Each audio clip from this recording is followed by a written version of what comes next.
not by surprise, what should I say? Took us on a ride in game number 1, Lyric, but of course we are running a bit behind. We're going into drafts of game number 2, and hey, I like change. We're changing up things a little bit here for both teams. Yeah, but one thing to note that is kind of similar is that RNG seem to have decided that the best thing to do this meta is just keep Cryin playing what he's comfortable with, right? Maybe not try to get him on the Viegos, the Sylases, just hey, Lissandra game 1, Orianna game 2, a composition they're very comfortable with, very strong team fighting composition. They have a lot of disengage tools as well. To whoever Top Esports, it is full on dive in, baby. You wouldn't expect anything else from Top Esports. The Sylas coming out from Knight. I mean, Knight already has so many highlights on Sylas this split alone, so hopefully a better game can come out from them. I think the Braum, the Orianna, a lot of these champions can cause a lot of problems for them to execute their plan well, but we already know, I mean, this is a combo we've seen hundreds of times now, right? Sett, Diana, Sylas. If they can execute, if Zhuo can have a good game on Rakan, there's definitely opportunity when you have 2 immobile carries on the side of RNG. Well, see if they can abuse them. Gala and Cryin will be the targets then, and going into game number 2, RNG on the blue side here, so we've swapped around. And we're entering Summoner's Rift. Cryin on the Orianna, you said it yourself, right? Comfort picks here for the mid laner, but also for Knight too. I know he has a wide champion pool, but the LeBlanc, the Sylas, I mean, both are just great picks here for one of the best mid laners in the league who is trying to return to that title. I think it's something you and I talked about extensively last split, where Knight wasn't having the best split alongside Rookie, and we had new people show up to the role. Yeah, definitely, but coming into his own this split, there are some things I want to highlight. We see the lethal tempo coming out from Gala, so maybe going towards that AD carry route of building Varus rather than the lethality coming out. Also, something about the mid lane, right? Just because we have an Orianna. One thing that really hurt mages was the nerf coming out from Phase Rush, where like the cooldown got changed, it got nerfed, the movement speed as well got taken down a little bit early on, so that's one of the reasons we haven't seen these control mages come out so much, not having that same amount of safety or even just utility overall, right? Because Phase Rush was such a dynamic rune to where it's one of the only runes that can be used both offensively and defensively. You can try and get out of a gank situation, or you can use it to keep running forward in team fights to output more damage. So Cryin gonna say he doesn't care. He just wants to be on something comfortable, and for RNG, it's going to be about kiting back those spikes later on and seeing if they can hit that big wombo combo of some kind of Orianna ult hitting, but you have Xiaohu and Wei who can be trying to find their way onto key targets, so definitely won't be impossible. And I guess highlighting the Gala with the lethal tempos you picked up as well on that DPS Varus instead. Ability to kind of weave around with the front line that is RNG or help pick apart the targets. And plus he has a Braum, something that we don't see as much in the LPL, as junglers just going to scuffle a little bit. I believe Wei was able to get the big chicken away. And so Karsa chasing him out of frustration will just send him packing. But Lyric, coming back to the point that, you know, we don't often see the Braum. It's usually with purpose and with an AD carry that he can stand by. So it makes a lot more sense that Varus is going to be in the heat as Xiaohu and QingTian. Okay, forget the point entirely. Top laners are brawling again. Xiaohu looking for these trades, but QingTian is going toe-to-toe with him. Xiaohu probably waiting for that E to come back up to look for another good trade coming out. But going back to your Braum point, right? This is something I've hit on in my last few games where it's like, I feel like Braum is a bit undervalued right now to where champions like Sylas, Diana, the whole support pool, like Braum does well into a lot of these picks, right? You think about them diving in, you hit a really nice ultimate as Braum, you stop that from coming through, you get your passive knocked onto a few members, and that stops them in their tracks and allows your DPS to get down. A big thing about Braum is he's not as potent as champions like Nautilus or Leona's, like walking with your jungler into Lake River and looking for those engages. Another thing is it just doesn't give you the same amount of agency, where we know for a lot of teams right now, and even just the meta in general, support is the main role for engage. Yeah, it feels out a lot of comps, and I think as well with Braum, as we see, okay, never mind. QingTian in a bit of trouble here. Haymaker dodged away from the true damage, or at least partially, but Xiaohu's now in his own trouble. Crescent Strike doesn't connect from Karsa, and that stops the follow-up and the double-up.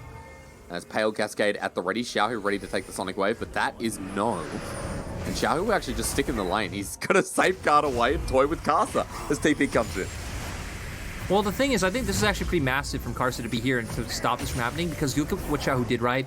Took that early recall, bought a second Doran's Blade, so he's all inning on laning phase. I think was banking on the fact that he'd have that health advantage. Doesn't look like anything should be able to happen here. Was banking on the health advantage and item advantage in top lane to be able to potentially find either a flash or some kind of massive advantage in that to be able to push his laning phase even further ahead. But now having to go for another recall after having just TP'd the lane.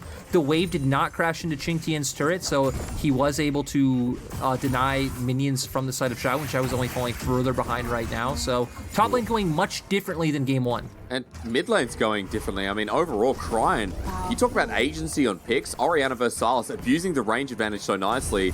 He's going to be able to pull up this wave. Knight doesn't have TP, and so at half, 1/3 of his HP, has to stick around here. Well, Cryin might not have TP as well, but he's going to stick around himself and just make sure that Knight is constantly under pressure. I mean, this is a matchup that was historically Orianna favored. It surprised me in spring when we started seeing so many people pick Sylas into Orianna, because in the laning phase, what happens is what we're seeing now. You're just able to bully him very easily. You're able to E and then W yourself, get that movement speed, try to dodge out on the abscond abduct. It's like Orianna ult is fine for Sylas, I guess, right? You can abscond abduct in and then use the shockwave, but it's not like an S tier ultimate, right? It's not like something like the Volibear where you take it, you jump in, we see how massive that is. So nice to see Cryin being able to utilize that matchup to its most effect, as we have both top laners and junglers on top side of the map. But QingTian just hit level 6. Look at Ming, though. Xiaohu is half health. Ming's coming. You mentioned Ming up through the river. And Wave's being patient as ever.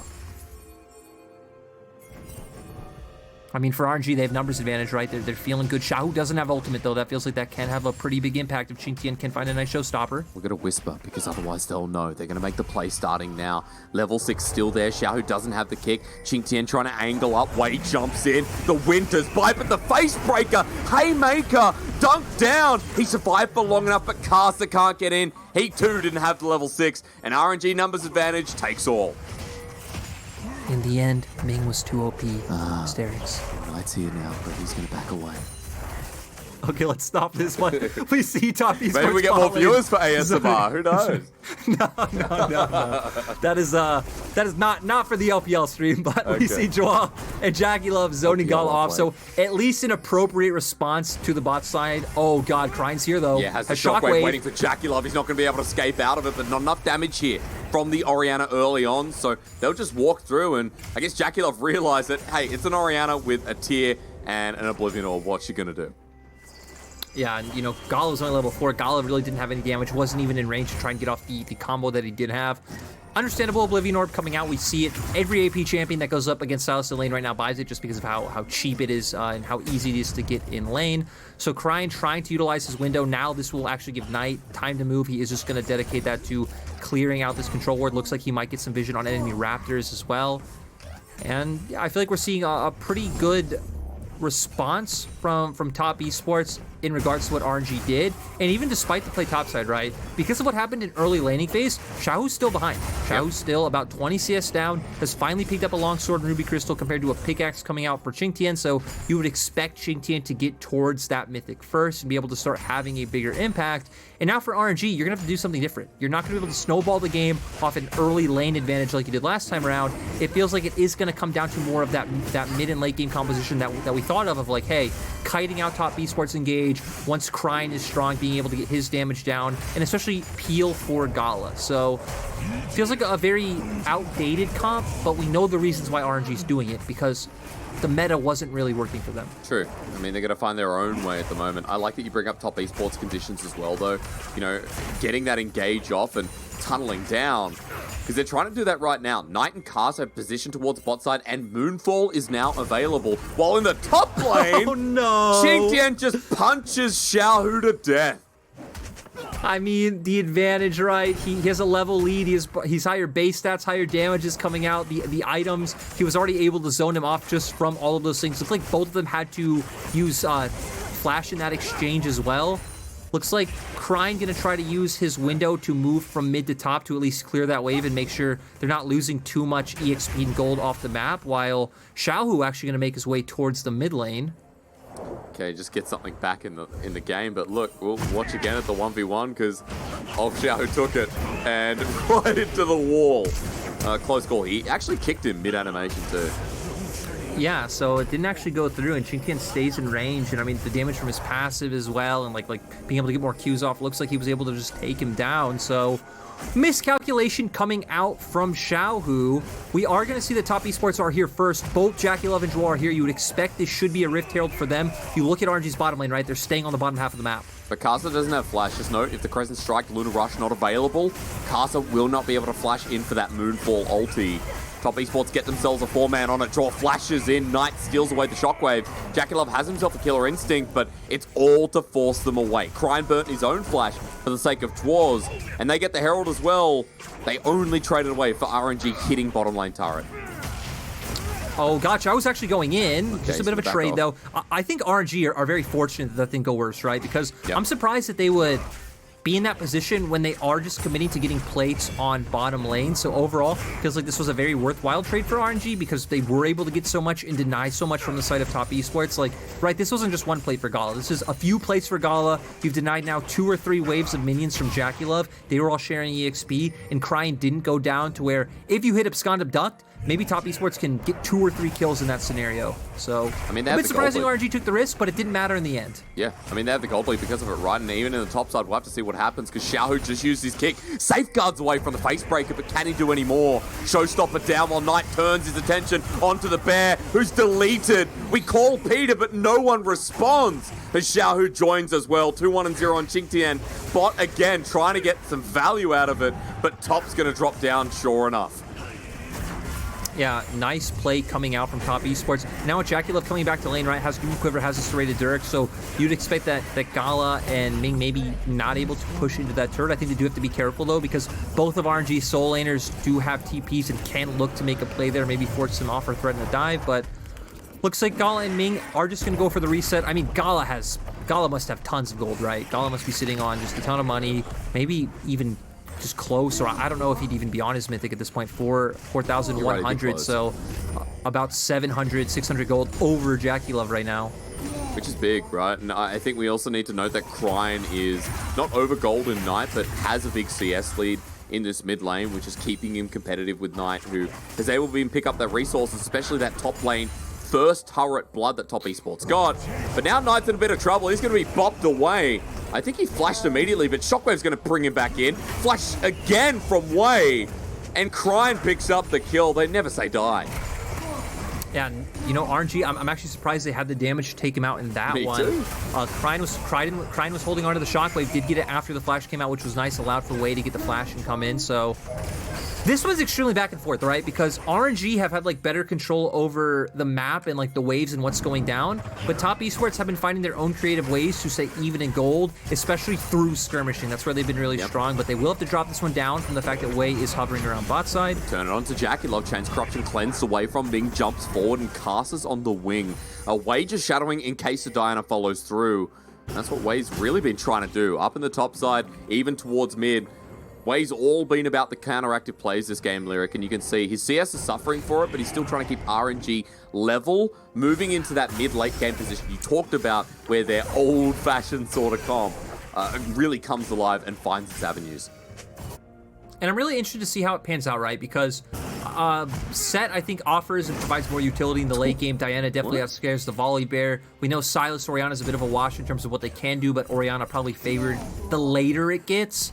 And then for RNG's bottom lane, you know it'll come online stronger later on. So a bit of scaling elements on both sides, but RNG's, I think, has the formation that is easier and just kind of more standard, right? You want the standard 5v5 team composition. You want to ward off flanks. You need a member like Xiaohu trying to make sure and like hover around Drake Pit if your team's on Drake, and making sure QingTian, Karsa, or Knight can't come around. To where for Knight, Karsa, and QingTian, they need to be looking for those plays and finding those windows and flanks. So that's what we're going to be looking at the later we get. Top Esports at least getting off to a nice 2-dragon lead.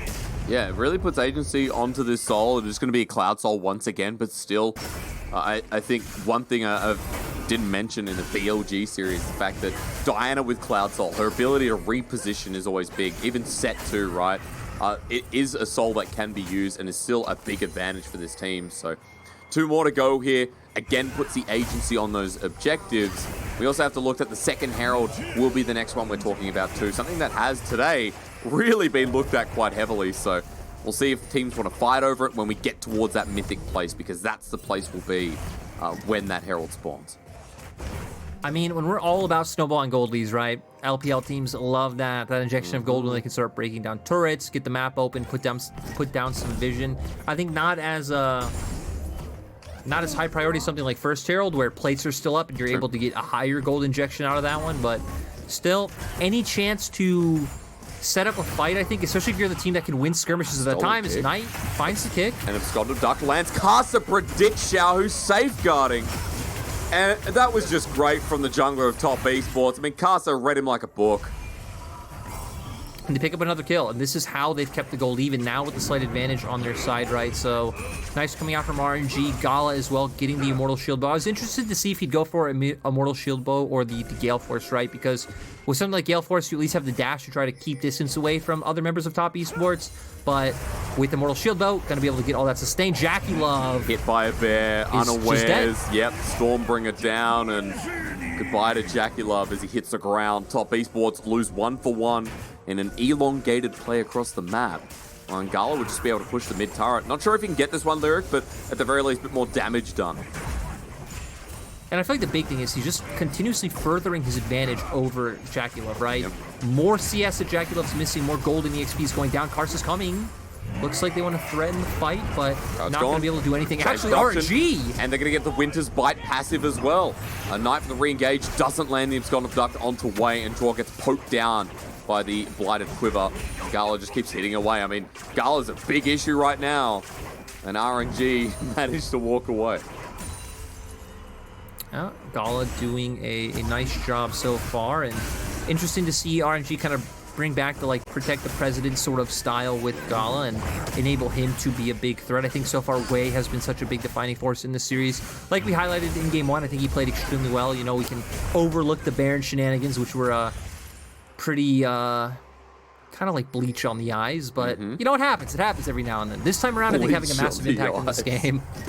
Oh god. Can't say I've experienced it myself, but it doesn't sound too pleasing. But again, overall, great game 1, coming into game 2, performing very well, been involved in everything that RNG have found so far on the map. RNG so far have been making those the smarter trades in terms of getting Gala ahead. Yeah. And now for top esports, it comes back to that standard like side lane comp, right? We're gonna see them hovering around, pushing in. I think you'd like to have Karsa hover with QingTian because that's where you have your mixed damage and that's where you have the easier setup, right? Like Stride Breaker into Face Breaker with Showstopper, and then Diana's Moonfall coming in, and then trying to find kills there, and then moving that to the team to where I think Knight can be a little more self-sufficient on the Sylas. Yeah, and with the Everfrost as well, the stopwatch in hand too.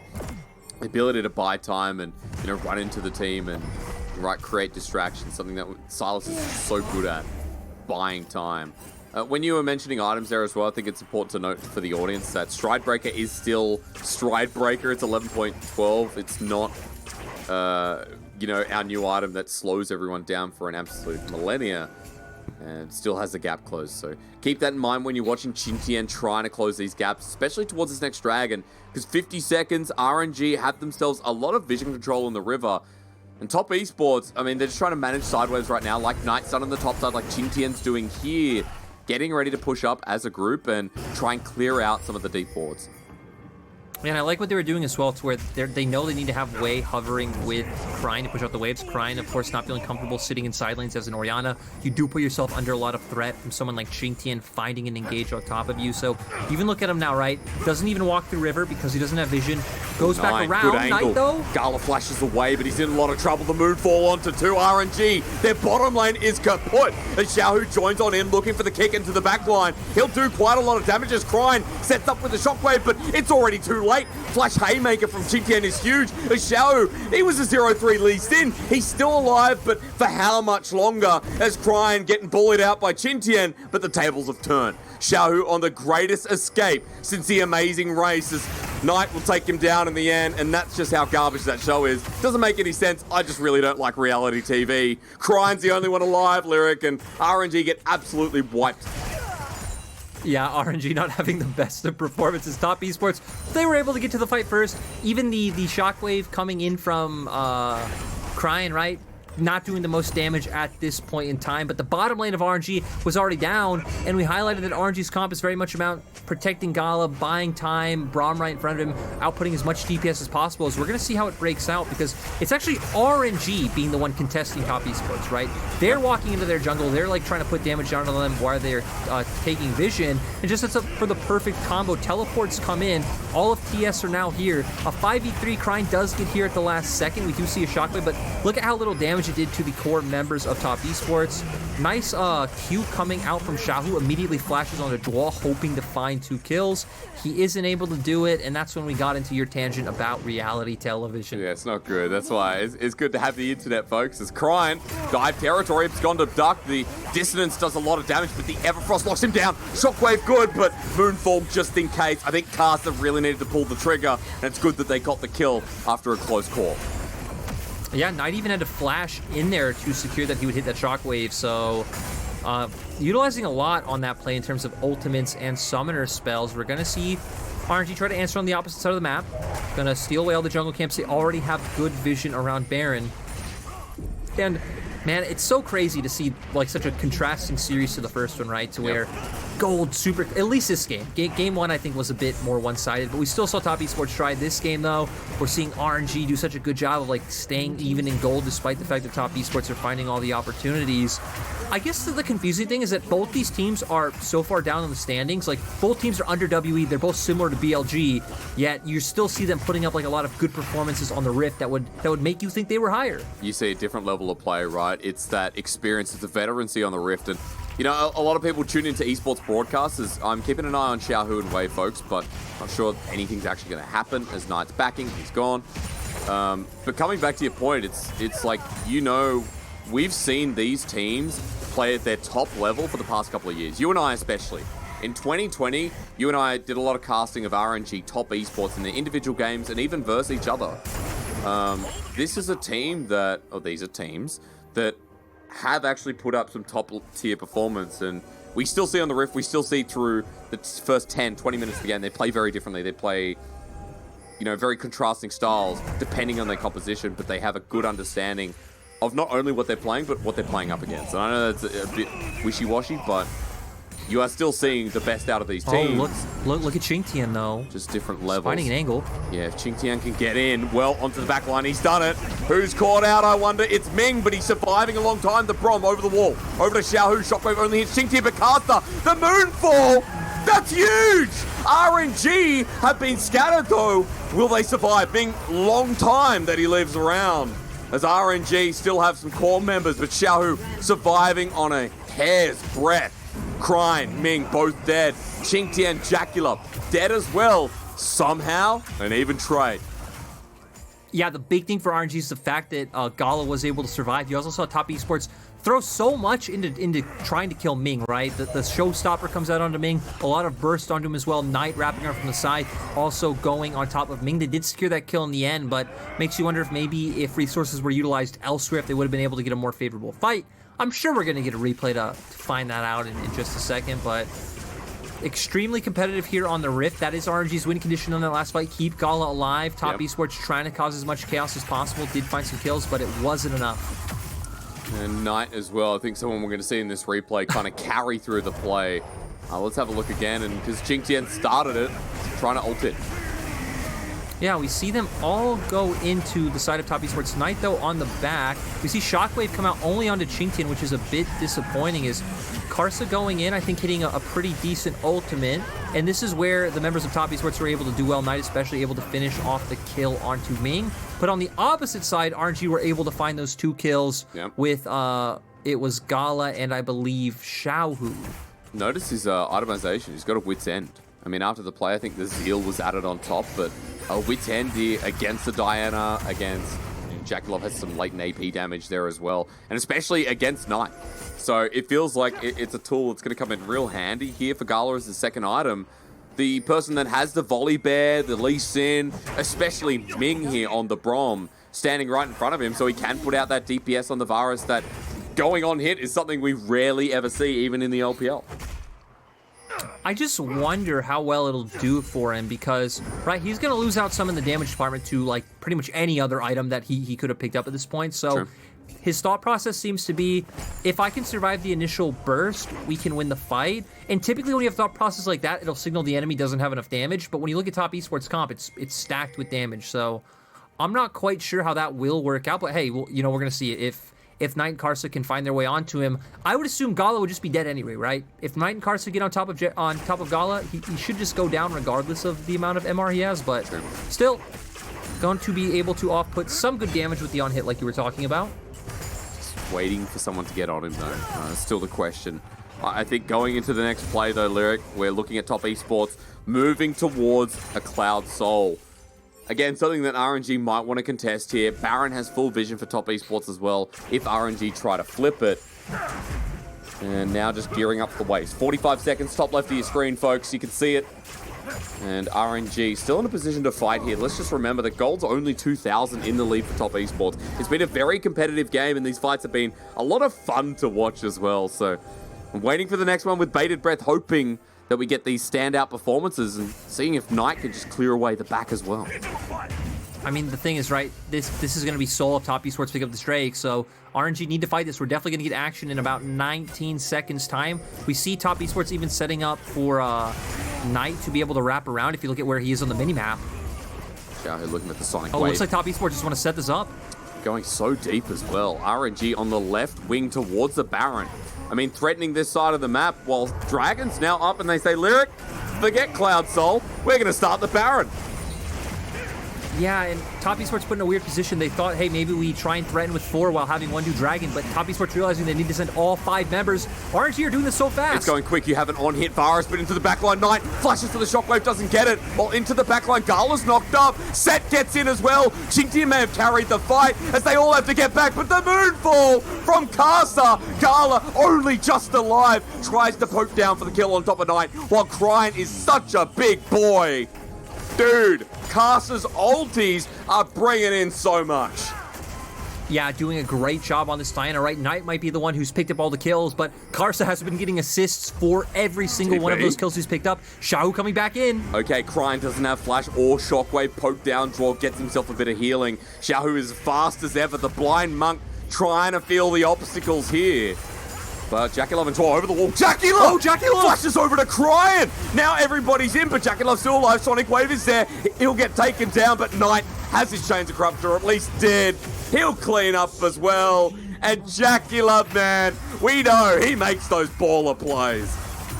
JackeyLove is always going to look for ways to kill the opponent, top the damage chart, and he just did it. I just love how both teams are going toe-to-toe. One team comes out with a TP, the other one answers. Knight might be going too far forward, luckily for him. Do you think between he Ray cares? and Ming, they don't have the damage to kill him. I mean, it's a Sylas late game, Lyric. Do you think he cares? Oh, God. It's Knight Sylas, Chain Lash, Kingslayer. 1v2 me, bro, I dare ya. What is this guy doing this split? It's absolutely ridiculous. Every single game, Knight has a highlight moment. I mean, top esports now have sold Knight 10-1-5 on the Sylas. They do not want to go down 0-2 to RNG. They're looking to bring this back. Again, it feels like they've had the more stable performance so far this split. You could even see that in terms of they're 2-2, RNG are 1-3, and Knight wants to keep that going. And top esports want to start the Baron, Lyric. Here we go again. RNG not up and available. Wei and Ming dying was the nail in. And it feels like this series could be taking us to a game 3 after all things are said and done. 10-1-5 here.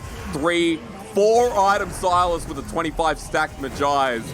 And that's why you shouldn't mess with Knight. You shouldn't mess with a late game Sylas if you're a jungler and support who think they could stick around. I'm just saying, I missed the fully stacked Magi's coming out from Knight, right? I missed the Magi's coming out from Knight. True, that's every what game. I want to see. I want to see Magi's coming out. Every We saw it like every game last year. We're going to see here, Knight actually not able to hit the shockwave in the beginning. We're going to see Sett go in, though, and this looks like where everything's starting to come together. Karsa flashes in, and then hits a really nice ultimate. Karsa just doing such a great job to set this up. Sure, it maybe didn't bring the members of RNG down, but it took them so low, the fight is pretty much won for the side of top esports. That's right.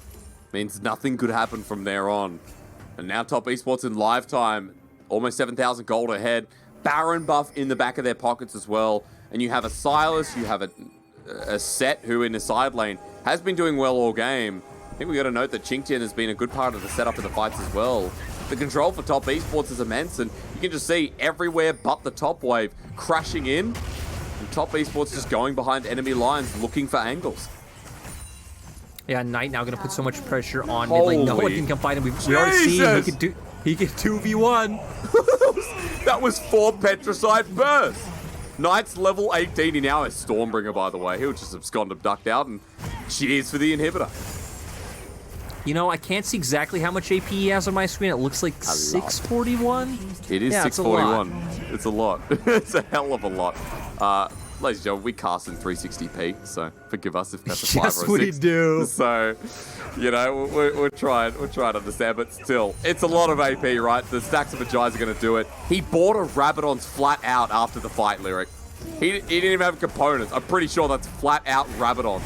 That Knight is now ready to flank with into the backline. QingTian sets us up. Wei takes half his HP bar, and Chainlash adds some more. QingTian smacks him down as Stormbringer is the last hurrah for Wei. Top esports backing out, but Knight wants to go in. He's on to Gala. Stormbringer there as well. Golden to buy some time. Top esports know this mid lane is taken over. Knight's dive in the fountain. Triple kill over to JackeyLove, and sure, he's played well, but Knight is a beast.